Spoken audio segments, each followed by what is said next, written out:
Hello, everybody, and welcome back to another episode of the Bobby Valentine Sports Show. I am your host, Frank Rampin. Week 12 in the books, only the final stretch of the season left to go. 5 weeks left until playoff football. That is it. Crazy time of the year it is, heading into Thanksgiving week. So, let's start things off like we always do with our stat of the week. This one is an absolute doozy. So, this is a stat between Saquon Barkley and the entirety of the New York Giants team this week. So this week, as you may have seen, on Sunday Night Football in SoFi Stadium in Inglewood, California, Saquon Barkley rushed for 255 yards, an Eagles franchise record, and 302 total yards to add up his 47-yard receiving, for a total of 302 yards of offense just by Saquon Barkley on Sunday night. The whole Giants team, Sunday, against Tampa Bay, 245 yards, less rushing yards than Saquon had. And the Giants, they only scored 1 touchdown on Sunday. Saquon had 2. So Saquon Barkley outgained the entirety of the Giants team on Sunday. And if you can't get worse for Giants fans, I'm not sure what else could happen. So now to the play of the week. This one actually came from last night, Monday Night Football. Same stadium, back-to-back primetime games in SoFi Stadium in Inglewood. Sunday night was Rams versus, just talked about the Rams versus Eagles. And then this one is Ravens Chargers. So pick things up in the second quarter, just before half. Ravens trailing 10-7, looking to tie up or take the lead before halftime. Here comes Zay Flowers in motion. Lamar takes the snap, takes a deep drop, lifts one deep towards the left side of the end zone, and what a catch by Rashad Bateman. Working his way around the defender, fighting through contact, and making an unbelievable play. Look at him able to get his body around the defender, get in there, 2 feet down, secure the catch. Ravens on top going into the break, 14-10. And this game was weird last night. Started off all Chargers. Ravens could not do anything offensively. They were shooting themselves in the foot every single drive they had, but able to capitalize, go on top 14-10 at halftime. And what a wild week of football we had in Week 12. Arguably the wildest week of the year with some wild finishes, wild games. Let's show you one of those, the game of the week. This was a hard choice to decide from. Had to choose between the Commanders and the Cowboys, which is the one I eventually chose, or Bears-Vikings. So didn't choose that Bears-Vikings one. We'll get into that one deeply in a little bit, but here we go, game of the week. Pick it up here with 3 minutes left in the fourth quarter. Jaden Daniels and the Commanders trailing by 11, 20-9 on a second and goal here, looking to cut into the Dallas lead. Over the middle, Zach Ertz, Daniels finds him, strike thrown, touchdown Commanders. So that makes it a 4 or 5 point game. They're going to go for 2, try to tie or make it a 3-point game. Jaden Daniels pulls it, runs right, got the edge, and he gets in there. So now just a 1 possession game. A field goal ties it up with 3 minutes to go. Sloppy offensive game. This game was 10-9 like we just saw there. 10-9 going into the fourth quarter. Cowboys scored twice with a field goal and a touchdown. But man, snooze fest early on. But the last 5 minutes of this game, this thing took off. It was unbelievable. So it is 20-17 now. Washington needs to get a stop, get the ball back. But here's the ensuing kickoff. Austin Siebert drills it deep. And it actually starts off by going through the legs of Kevontae Turpin. He picks it up and whoop! Spin move, lane gone. Fastest man in the NFL, Kevontae Turpin. After the spin move, what a run. One of the best returns I've ever seen in my entire life. Spin move off of the muff catch, and then no one touched him. Untouched for a 100-yard touchdown after the muff. What a play. Dallas up 27-17. So after the Commanders drive it down, kick a field goal to make it 27-20, they get another stop and get the ball back on inside their own 15-yard line with just under a minute to go. 33 seconds left to go in this game. Commanders get the ball first play of the drive. Daniels takes a snap, looks right, throws over the right sideline, caught by Terry McLaurin, crosses midfield, and he's off to the races. Miracle in Washington Part 2. Second unbelievable finish we're going to see this season in DC. What a wild play. Jaden Daniels just has that magic about him. So now it's 27-26. Extra point ties it. You know why we're showing it. Austin Siebert missed it. He misses the game-tying extra point. The second missed extra point he's had of the game. What are we doing, dude? Miraculous touchdown ties it up with less than 30 seconds to go on a 75-yard broken play touchdown from Terry McLaurin, only for Siebert to miss the extra point. So 27-26, game is not tied, and they have to try an onside kick. So Siebert tries to do one of those ones right in front of him, and it's picked up by Wanye Thomas, who returns it for a touchdown. Returns the onside kick for a touchdown. 2 kick return touchdowns for the Cowboys in the last 5 minutes of this game. So now 34-26, that puts it out of reach. Commanders did get the ball back with a chance to do another Hail Mary. Would need to score and get the 2-point conversion, so potentially another miracle on this field this season. Not this time, it's picked off at the 5. Wild scenes in D.C. as the Commanders fall 34-26 to the Dallas Cowboys in one of the wildest finishes I have ever seen in my life. This was the first game in the Super Bowl era where there were 2 missed extra points, 2 kickoff return touchdowns, and a block punt all in the same game. This was the only game since 1966 where both teams scored a 40-yard touchdown within the final 30 seconds of the game. One of them was an 86-yarder for Terry McLaurin that was just absurd, and then the onside kick return touchdown. There were 38 combined points in the final 6 minutes of this game. That is the most in the Super Bowl era, and 41 total points scored in the fourth quarter. Wild game this one was in D.C., but like I said, it was hard to choose from because this was such a wild week in the NFL. So now to the standings update. We'll go out in the AFC East to start things off. The Buffalo Bills just had their bye week. Huge win last week over the Chiefs, but had a time to rest up. They're still 9-2 at the top of the East. The Miami Dolphins, they improved to 5-6, beating New England 34-14.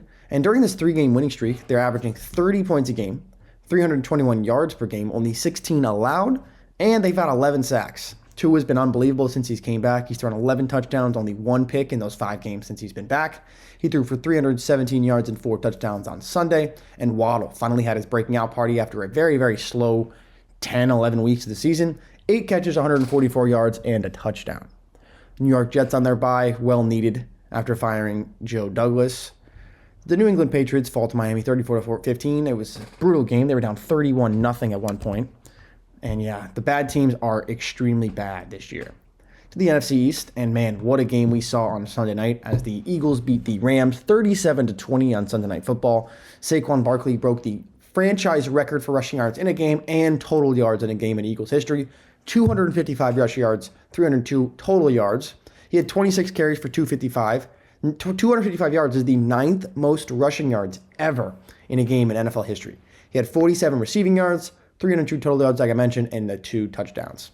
Saquon Barkley is the first player in NFL history to have 2 rushing touchdowns of 70 or more yards in the second half. He's the first player with multiple 70-plus rushing yards in the same game since Maurice Jones-Drew did it back in 2009.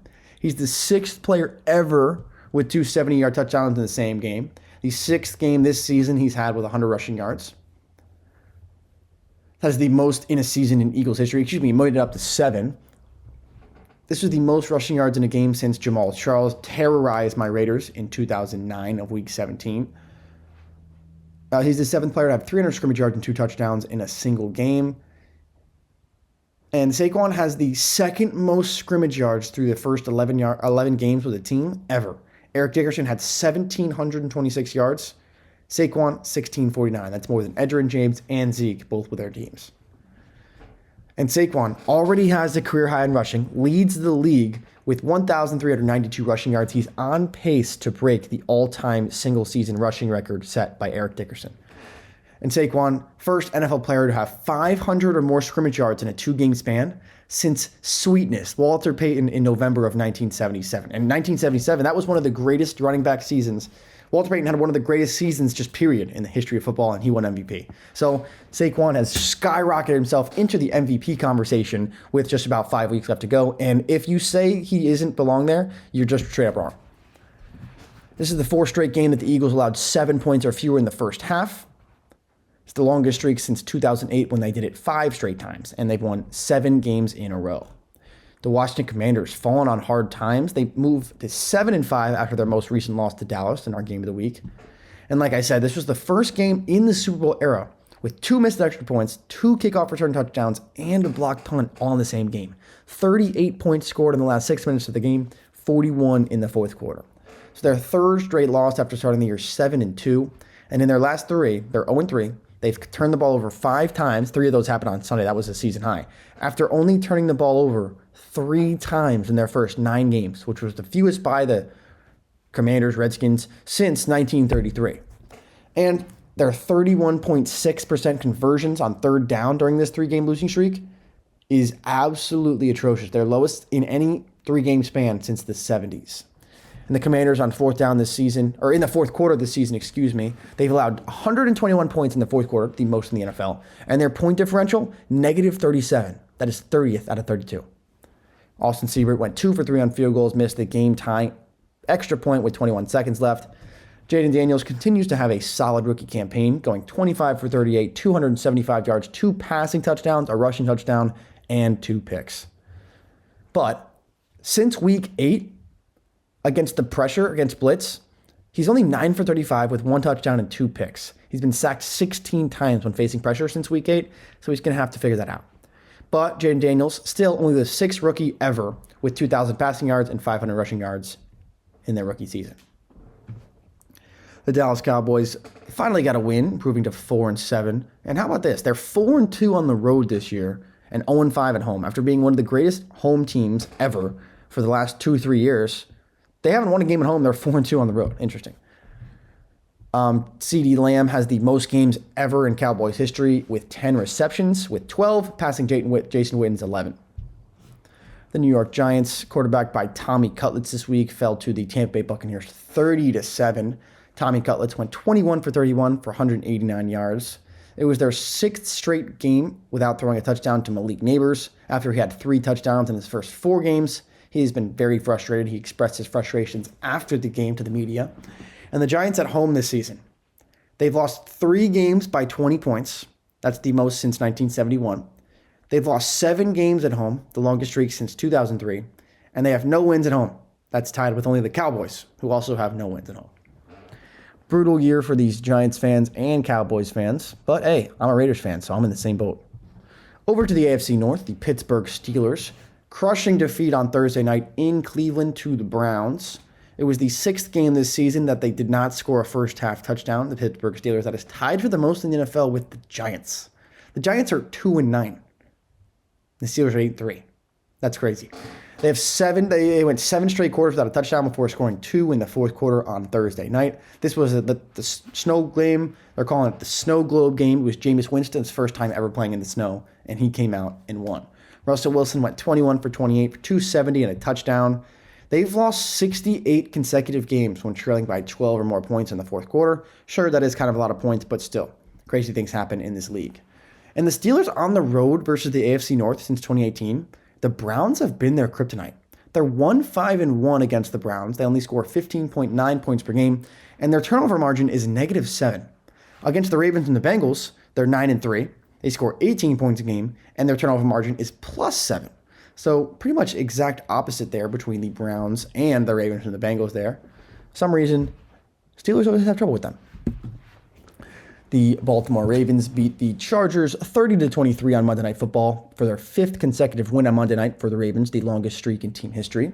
The Ravens are NFL best 43-18 in prime time with John Harbaugh as their head coach. John Harbaugh now 3-0 in Harbaugh Bowls against his brother Jim. Obviously won the Super Bowl back in 2012. Everyone remembers that one. The Ravens have the 3rd best road record since last season, 11-5. And Lamar, he just continues his Monday Night Football dominance. He went 16 for 22, 177 yards, 2 touchdowns on a rushing touchdown. This is the 3rd game this season that he has a passing and a rushing touchdown in the same game. The 17th time in his career he's done that. He's got 22 passing touchdowns and 0 picks on Monday Night Football in his career. So, hey, make his game every week on Monday. 19 straight games with a touchdown, longest streak in team history, and the longest active streak in the NFL. Lamar has the highest winning percentage in primetime games in NFL history. He's 18-4 following a loss, and man, this offense has been hard to stop, especially since the addition of Derrick Henry. Derrick Henry, 24 carries for 140 yards in this game. He's got 1,325 yards. That's only about 70 yards behind Saquon, who's on pace to break the all-time rushing record. So we got 2 guys that are pushing this record, could both get to 2,000 yards. When's the last season there were 2 different 2,000-yard receivers in an NFL year? I'd love to know that. The Ravens are averaging 5.7 yards per rush. That is the most yards per rush by a team through 12 games since the 1963 Browns, and their running back was Jim Brown. He was pretty good. They're averaging over 7 yards per play. That would be the most in NFL history. And the Ravens offense ranks in the top 3 in the NFL in scoring, total offense, yards per rush, yards per attempt, red zone touchdown percentage, explosive plays, and third down conversions. The only team in the last 25 seasons to finish in the top 3 in all of those categories were the 2000 and 2001 Rams, the greatest show on turf.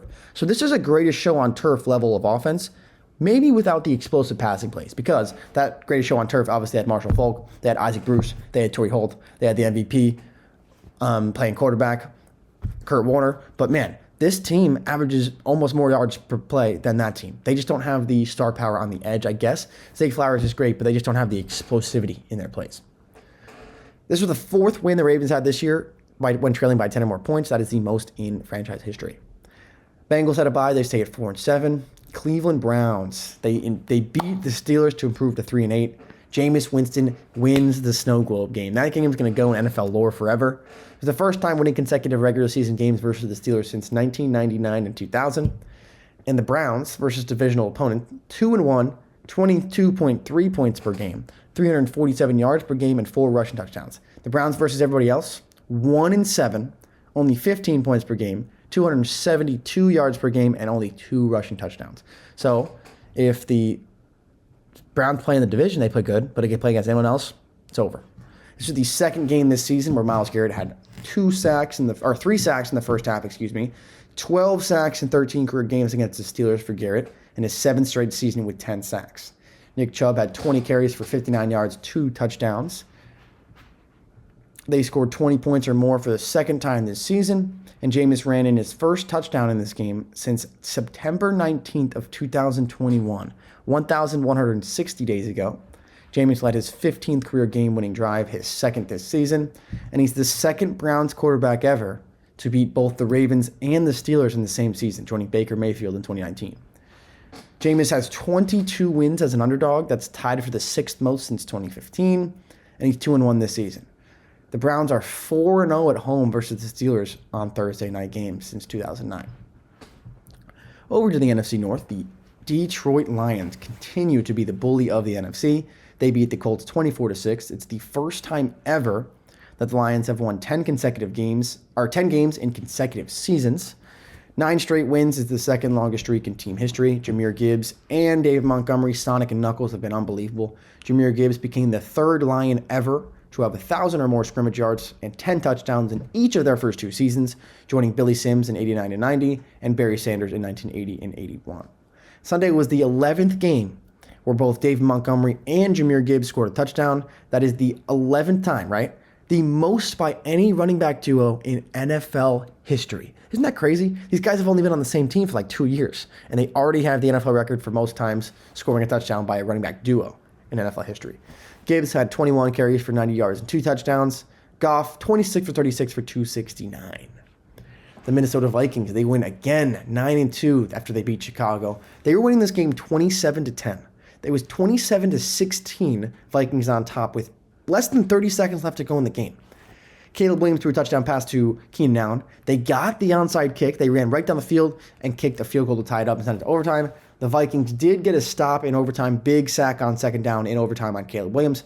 Got Sam Darnold in the offense the ball. They went right down the field and kicked a field goal to win 30-27 in overtime. Sam Darnold had 330 passing yards and 2 touchdowns. Jordan Addison had a day. Jefferson was pretty quiet, but Addison, 162 receiving yards and a touchdown. The Green Bay Packers beat the hell out of the San Francisco 49ers 38-10. Biggest win over the Niners in franchise history. 74 games played between these two teams, the biggest win over the Niners. Josh Jacobs had 26 carries for 106 yards and 3 touchdowns. Should still be wearing silver and black, but we didn't want to pay him any money. We didn't even send him an offer. We didn't even have a meeting with him. The Raiders didn't even sit down and meet with Josh Jacobs, and now he's the 3rd leading rusher in the league. Let's talk about that for a second. So, who are the top 3 leading rushers in the NFL? Let's just think about this for a second. Number 1, Saquon Barkley. Number 2, Derrick Henry. And number 3, Josh Jacobs. What's a common theme about all 3 of those guys? All 3 of those guys were on different teams last year, and all 3 of those teams they were on, they didn't want to pay them. So they just let their best player, maybe, on offense go, And they're the top 3 in rushing, carrying their team every other week, and that's great.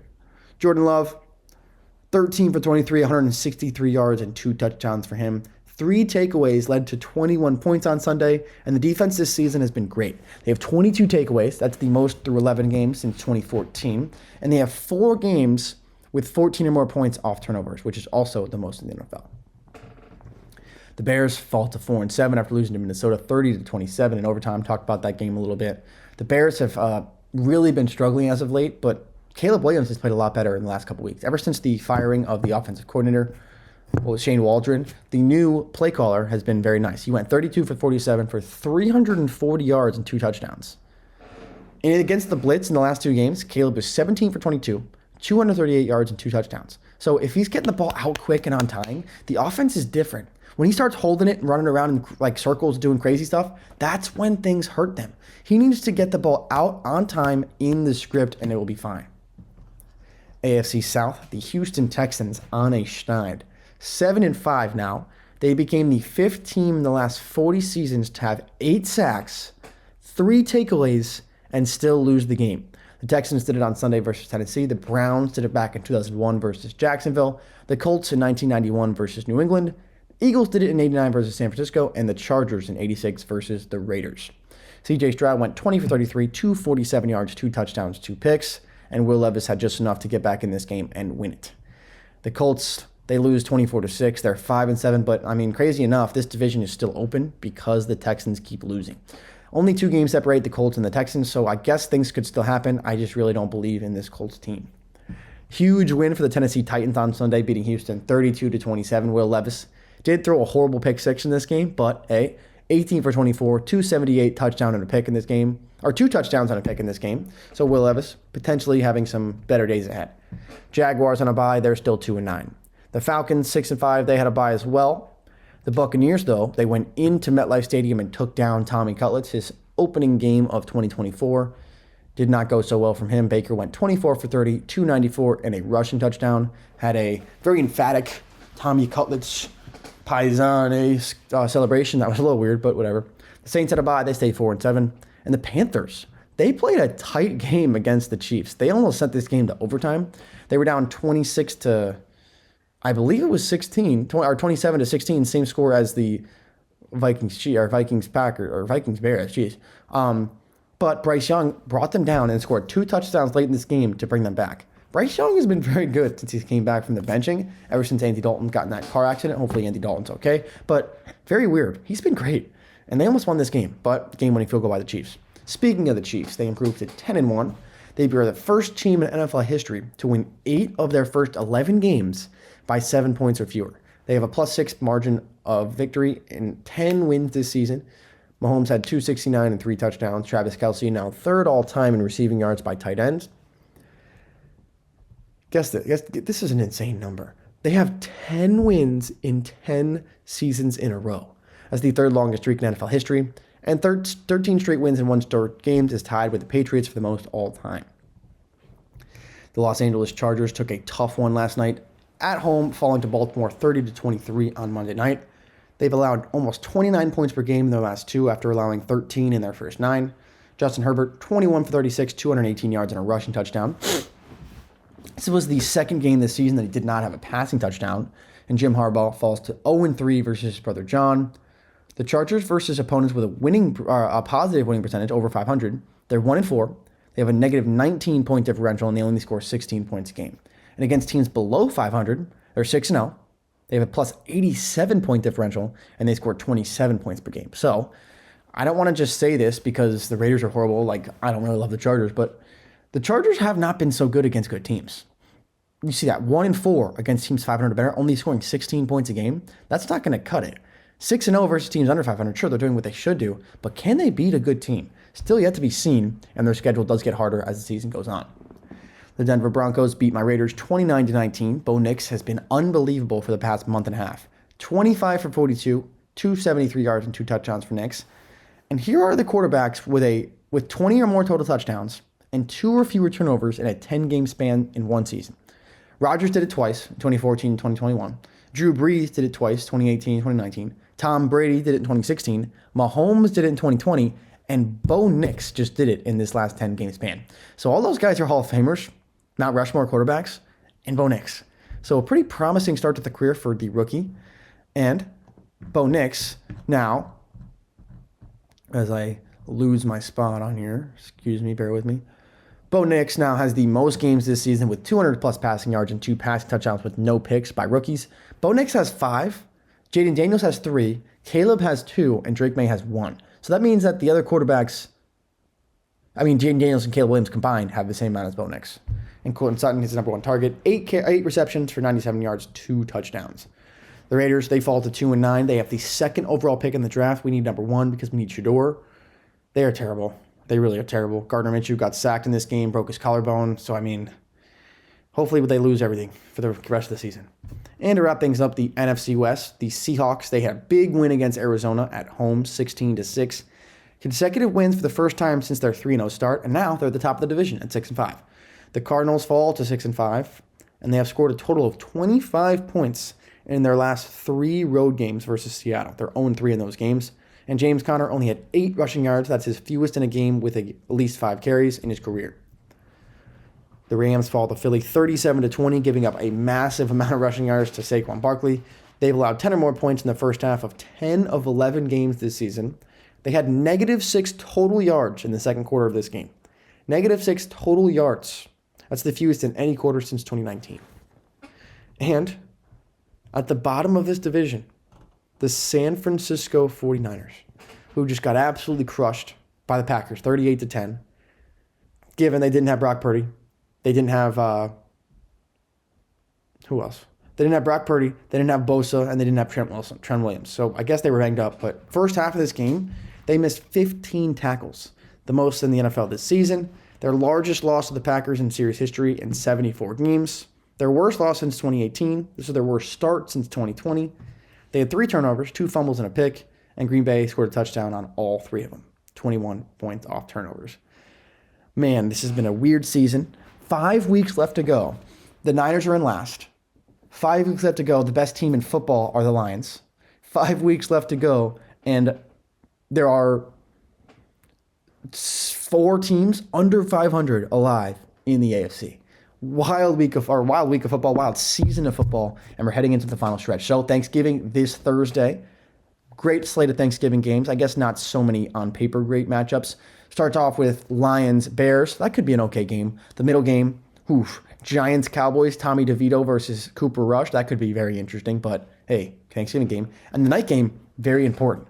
Dolphins versus Packers. That could be a huge game for both teams, really, but more for the Dolphins. So happy Thanksgiving to all. Hopefully you guys have a great Thursday, great Thanksgiving week, and we'll see you after week 13 in the NFL season. I'm Frank Rampin. Peace out.